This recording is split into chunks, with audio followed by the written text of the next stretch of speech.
नमस्कार दोस्तों, तो स्वागत है आपका मेरे YouTube चैनल मोटिवेशन विद ऋषि के साथ। आज का जो टॉपिक मेरा रहने वाला है, आज का जो वीडियो मेरे आप लोगों के लिए रहने वाला है, वो रहने वाला है हमारी ओवर थिंकिंग के ऊपर। सबसे पहले तो ये जानना जरूरी होता है, ये ओवर थिंकिंग आखिर होती क्या है, ओवर थिंकिंग का हमारी जिंदगी में क्या प्रभाव पड़ता है और हम इन सब चीजों से कितने परेशान होते हैं, ये जानना सबसे पहले बहुत ज्यादा जरूरी है। और मैं आपको यही समझाऊंगा और उसके बाद आपको कुछ पॉइंट्स दूंगा और उस पे बातें बताऊंगा कि ओवर थिंकिंग से कैसे बचा जाए। ओवर थिंकिंग दोस्तों, मान लीजिए आप किसी रिश्ते में हैं, आपका रिश्ता सब कुछ ठीक चल रहा है, पर आपके दिमाग में ओवर थिंकिंग बनना ऑटोमेटिकली शुरू हो जाता है। जब आप लोग कम बातें करते हैं, आपका पार्टनर आपको थोड़ा समय कम देना शुरू कर देता है, तो आपके दिमाग में एक ओवर थिंकिंग पैदा होने लग जाती है कि कहीं ये इंसान मुझे कुछ धोखा तो ना दे रहा हो, कहीं ये इंसान मुझसे दूर होने की कोशिश तो ना कर रहा हो। अगर जब आपको ऐसा महसूस होता है तो आप सीधे जाके अपने पार्टनर से बात करिए और उससे पूछिए, उससे सवाल करिए कि मैं ऐसा सोच रहा हूँ, मेरे दिमाग में इस चीज से ओवर थिंकिंग बन रही है, मुझे बताओ क्या मैं ये सही सोच रहा हूँ या मैं खुद के ही ख्याली पकाओ पका रहा हूँ। जब आप अपने पार्टनर से बात कर लेंगे, आपका पार्टनर आपको समझा देगा, तो आपको एक रिलीफ फील होना शुरू हो जाएगा और आप उस चीज से बच जाएंगे। दूसरा होता है दोस्तों, आपके काम में, आपका काम, आप किसी काम को कर रहे होते हैं, मान लीजिए आप कुछ भी काम कर रहे हैं और वो काम सही नहीं हो रहा है, तो आप अपने दिमाग में ओवर थिंकिंग करना शुरू कर लेते हैं कि यार मुझसे ये काम सही नहीं हो पा रहा है और अब मैं क्या करूं। आपको अगर किसी काम में किसी चीज से दिक्कत हो रही है तो आप उसको सही करने की कोशिश करिए।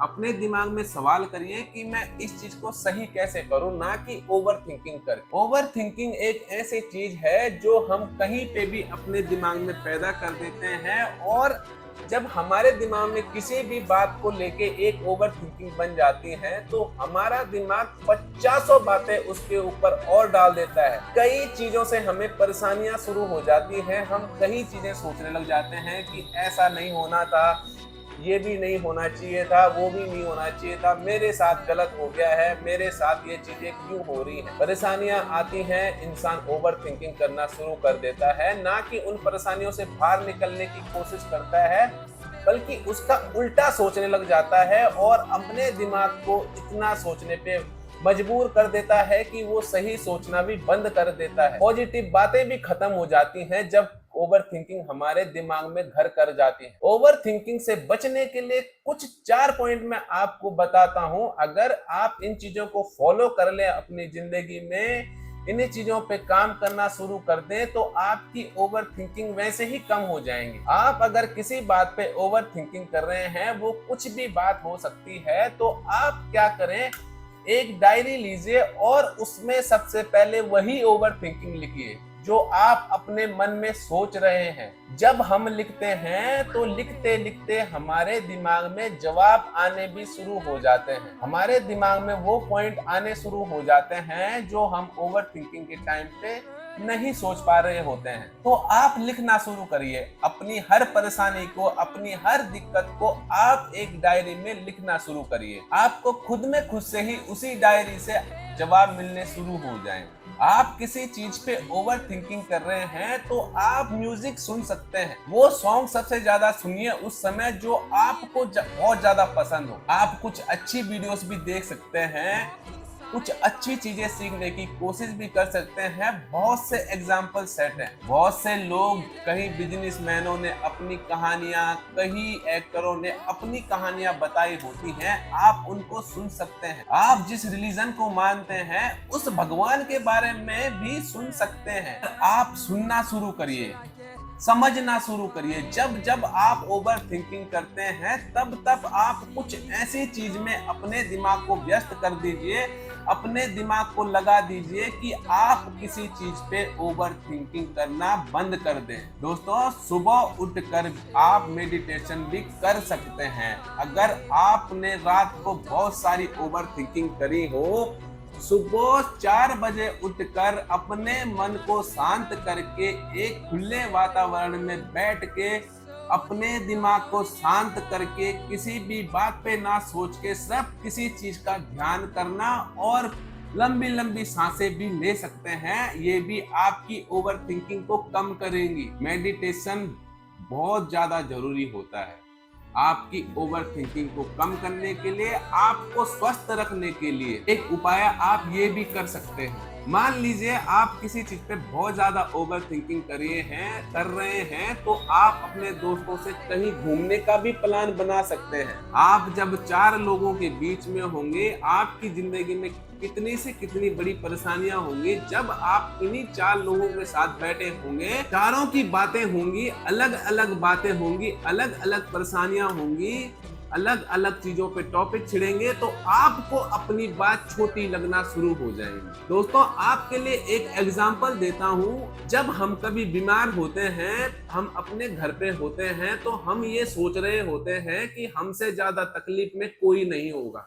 वहीं जब हम हॉस्पिटल में डॉक्टर को दिखाने जाते हैं तो 50 प्रकार के लोग हमें ऐसे दिखाई देते हैं जिन्हें हमसे कई कई बड़ी बड़ी परेशानियां होती हैं, और वहां पे हम सोचते हैं कि मेरी परेशानी इतनी बड़ी नहीं है, मेरा ये दुख इतना बड़ा नहीं है। मैंने ये खुद से फील करा है, शायद आप लोगों ने भी करा होगा। जब कभी हम हॉस्पिटल जाते हैं तो हमें वहां अलग अलग बीमारियों से दिखते हैं लोग। कई लोगों के सांस लेने में दिक्कत है, कई लोगों को सर में दिक्कत है, कई लोगों को बहुत बड़ी बड़ी चोटें लगी होती हैं, और तब जाके हम सोचते हैं कि मेरा जो दुख है वो बहुत छोटा है, मेरी जो परेशानी है वो बहुत छोटी है। तो इसीलिए आप जब कभी बहुत ज्यादा परेशान हो, आप किसी चीज पे बहुत ज्यादा सोच रहे हो, तो आप ज्यादा से ज्यादा लोगों के बीच में रहिए, ज्यादा से ज्यादा लोगों से बात करिए। जब आप अनेकों प्रकार की बातें उन लोगों से सुनेंगे, तब आपको जाके लगेगा कि मेरा दुख बहुत छोटा है। बहुत परेशानियां आती हैं जिंदगी में, मैं खुद इन चीजों को मानता हूँ, मैं खुद इन चीजों को समझता हूँ, पर उन परेशानियों से लड़ने के लिए, उन परेशानियों से बाहर आने के लिए हमें खुद से ही अपने आप में काम करना होगा। कोई हमें हमारी परेशानियों से बाहर नहीं निकालता है, इस चीज को आप मान लीजिए। जितना हो सके अपने दिमाग को, जब आप कुछ गलत सोच रहे हैं, आपको लग रहा है कि मैं बहुत ज्यादा सोच रहा हूँ किसी चीज को लेके, तो उस समय अपने दिमाग को बहुत ज्यादा व्यस्त रखिए। इन्हीं चीजों से आप ओवर थिंकिंग से बच सकते हैं, इन्हीं चीजों से आप ओवर थिंकिंग से बाहर आ सकते हैं। आप किन्हीं भी चीजों की परेशानी में हैं तो आप लोगों से बताइए और फिर खुद से विचार करिए कि अब मुझे क्या करना है, मुझे कैसे अपने ओवर थिंकिंग को कम करना है। दोस्तों, आज का वीडियो मैं यहीं पे रोकता हूँ। उम्मीद करता हूँ कि आपको ये वीडियो पसंद आएगा। अगर आपको ये वीडियो पसंद आए तो इस चैनल को लाइक, सब्सक्राइब और शेयर जरूर करिएगा। धन्यवाद। नमस्कार।